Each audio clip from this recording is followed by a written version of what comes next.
As you can see, there was a mountain in that clip, and that actually isn't really a mountain, that's a volcano. And the volcano is Mount Etna.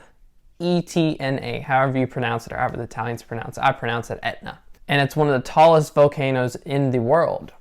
And actually, a week later after I left Catania, the volcano erupted. Luckily, no one was hurt, but it erupted and kind of shut down the airport for a little bit. So I'm glad that wasn't me at the time that I was there. So as you can see, I'm wearing a flydubai shirt, and I got this when I was interning with flydubai.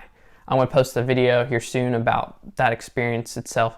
But working for an airline, interning for an airline, I actually never flew flydubai economy class or business class before, so I didn't know what to expect until I was actually working there. And so I got to fly business class for the first time in my life. I've been flying now since I was 3 or 4, so 15, 16 years of flying. And I've always flown economy. I've never flown business, so it was kind of a dream come true to fly business class. I think one of the most important things when flying is your expectations. Now, my expectations when I fly are more economy class geared because that's what I know, that's what I've been flying. So I knew going into this flight I needed to research how much it usually would be and kind of have higher expectations than I usually would because it's a business class flight. It's a higher product. So going into this flight, I had higher expectations than I usually would. How did I feel about my flydubai business class experience? What did I like? First off, I thought the crew were excellent. Every time I had questions, they were there to answer it. They were knowledgeable. They were attentive. They kept coming to you if you needed anything. It was a really good experience with the crew. The other thing about having a crew in a business class flight is you actually get to know them. You know, with economy class, they serve you and then they kind of push off somewhere else. In business class, they'll sit there and talk to you. You can talk to them. It's more of a relationship versus economy class. They just go somewhere else and you don't really get to see them or talk to them. In business class, you're with them and you have like the same person the whole flight, which I think is a great experience. Now going on to the food parts of this flight, I thought were excellent. Now I know who does the food at flydubai. You know who you are. I'm not going to say who you are, but the food was fantastic. I usually don't finish all my food on my flights, and I finished all my food on this flight. So that's how I know it was really good. And I'm more of a picky eater. I don't eat just anything, but the food was fantastic. The last thing that I wasn't really expecting to be pretty good was the entertainment. The entertainment selection was really good. It had lots of movies, it had TV shows, the screen worked pretty well, and the map looked pretty nice.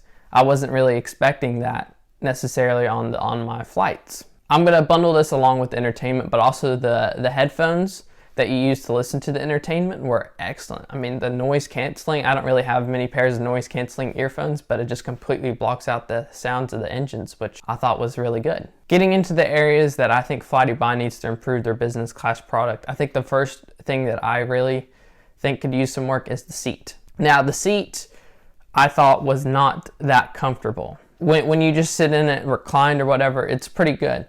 But when you recline back and then you have the seat, that little thing that props out, you can't really extend your legs too far.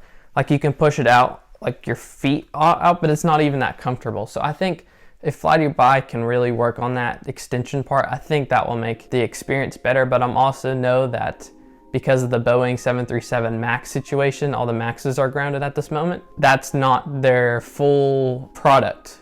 The MAX product is their flagship. It has a whole different business class of like, they have like the two ones or whatever, like I call it the throne seats, but they have like a little one-seater in the business class where you just have one seat, but you have like a bed and everything, and it's a completely new experience. So obviously with the MAX situation, it's not the flagship product as this route would usually have, because it usually would have the MAX. But I think the seat could use a little bit of work into making it more comfortable, because I know many people find the seat the most important part of their flights, and it is a pretty important part to me. Now, this is kind of nitpicking a little bit, which I thought this flight was very good, and there wasn't many issues at all. But when you click on the in-flight map, it takes a while to load where you are. Below 10,000 feet, the map does not work. Above 10,000 feet, it starts working, but you click on the map and nothing happens for like a minute, and then it loads, which I think needs to be improved a little bit. The speed needs to be a little bit faster. I'm not sure why it takes so long, but I think that can use a little bit of improving. Now, the last thing, I'm not really going in any specific order here, but the check-in for flydubai business class was awful.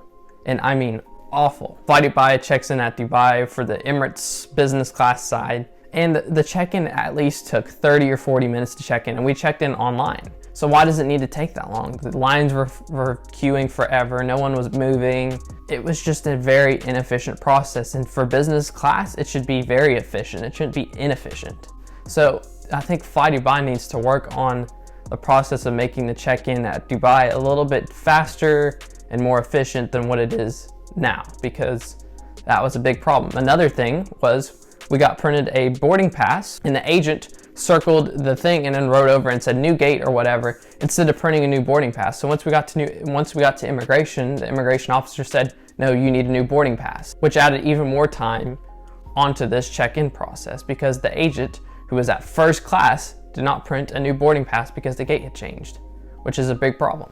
All right, so that is my review of flydubai business class. Again, I thought that flight was fantastic. I really, really enjoyed that, and I'm so glad that was my first business class experience because I loved it. And I know it sounds like I was nitpicking there, but there's always a few little things that I think could use a little bit of improving. But other than that, the experience was great. If you've had similar experiences with your flydubai flights, or business class flights, or even economy class flights, I haven't flown economy on flydubai yet, let me know down below in the comment section, and I'm looking forward to reading those. If you have any other experiences or anything, let me know.